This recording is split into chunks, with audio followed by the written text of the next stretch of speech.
Around 37 rogue dentists who were sanctioned abroad for professional misconduct or poor performance have been allowed to treat patients in Ireland in the last decade because of gaps in the law. It meant that patients could have been put at risk from these dentists who were registered here. However, under a new and long-awaited law which will be rolled out in the coming months, patients will be given protection from these dentists for the first time.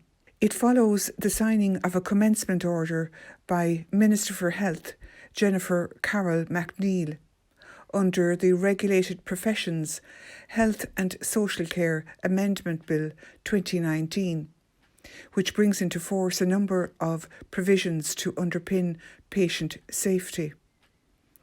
The move has been welcomed by Will Reimer, the newly appointed president of the Irish Dental Association, which is holding its annual meeting in Kilkenny this weekend.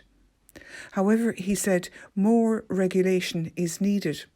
He pointed out that right now, legislation does not require dentists and dental auxiliary workers to maintain a professional competency.